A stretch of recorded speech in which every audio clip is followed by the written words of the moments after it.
The question here is, if AI has been there for over a century, why has it suddenly gained so much of importance? Why are we talking about AI now? Can someone tell me? So it was started in 1950, but why are we talking about that now? Why not then? What were the reasons?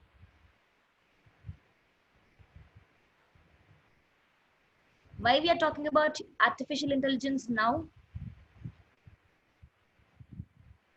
Because of new programming languages, okay, advancement in technology, improvement of technology, because we have Python in R, okay, we currently have better technology to pursue, fine, okay, fine. So whatever the answers that you're giving are very fine, but there are few reasons which is making AI more powerful. So let me tell you some of the main reasons for the demand of AI. The first and foremost reason is more computational power. Artificial intelligence require a lot of computing power in the sense like the ability to think or solve or take decision within fraction of seconds. So for example, if I give you the addition of 1 2 3 4 5 6 7 8 9 10 11 12 13 14 plus 1 2 3 4 5 6 7 8 9 10 11 13 14, immediately you have to tell me the answer. So at that time, those computers were not in a position to solve such mathematical computations. So now we have supercomputers, we have many multi supercomputers like that, which will solve the computational task within a seconds. So right now we have so much of computing power, and recently many advancement has made and complex deep learning algorithms are deployed. So you'll get to know what are all these deep learning algorithms are in the future, I mean in the next few classes. And one of the greatest technology that made this possible are GPUs, graphical power units. So did you ever heard the term GPU?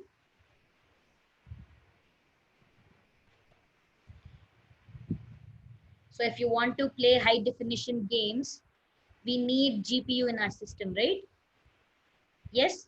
So if you have brothers, then you would have seen about such kind of GPU passion with them, right? So they need lots of GPU power to play online games or to play the games, right? So that GPUs has become very much useful for building artificial intelligence application. All right. The next one, the next one is we have more data. We have more data. In 1980s or in 1950, from 1950s to 1960s, I'll just show you a picture. All right, I'll just show you a picture. Just wait for a few minutes.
Yeah, can you please tell me what this is?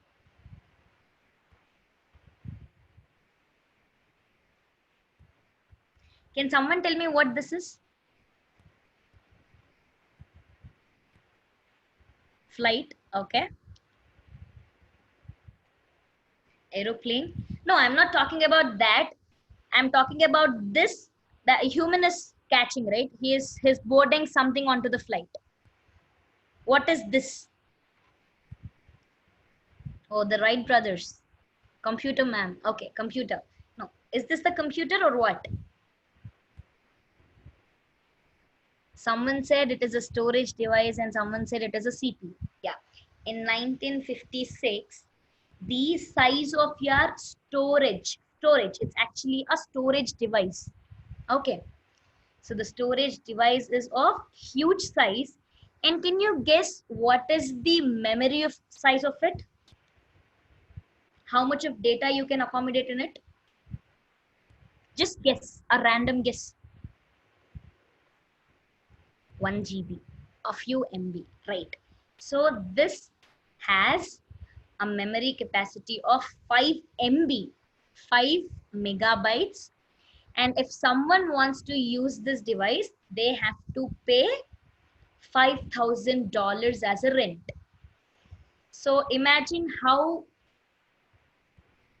cost at that time was to store the data, right?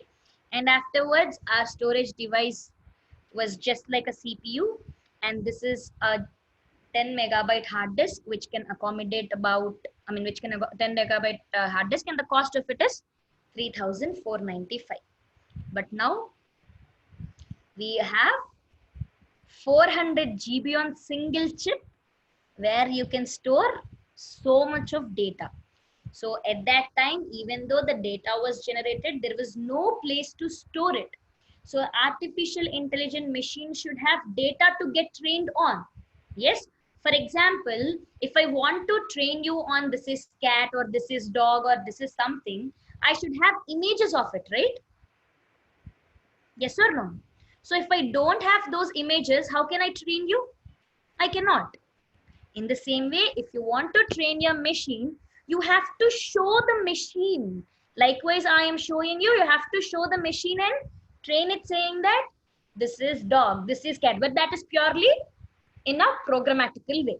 All right. So at that time, the data was not there, but now we have so much of data, right? This is one of the most important reason.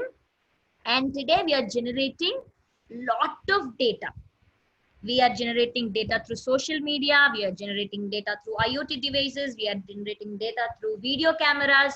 Every possible way, there is a lot of data. So we need to find a solution or a method that can help us to process this much of information, right? For example, I just get a dump of Twitter data and give you.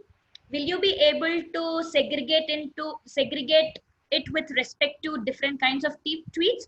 So I have given the Twitter database of elections, the sentiments of people on COVID-19, the sentiment of people on some other data. I have combinedly gave you. It has around 500 GB. So will you be able to classify it and say this tweet is about election, this tweet is about COVID-19, this tweet is about something else? Will you be able to do it within few seconds? It will be somewhat hard, right? But we have machines. We have more computational machines which can do such kind of things in a very few seconds. So what I do, I just give the data to my machine and I will ask my machine to segregate all the data. Now my machine will analyze the data and it will segregate that into different sections. All right. So in order to get such kind of good insights from the data, you can use artificial intelligence system. Yes, this is one of the other reason. Then the other reason is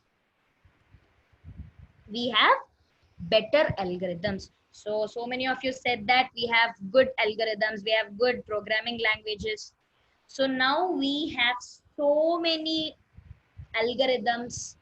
Many algorithms were developed in such a way that you can equip that algorithm and make the machine think like a human, recognize like a human.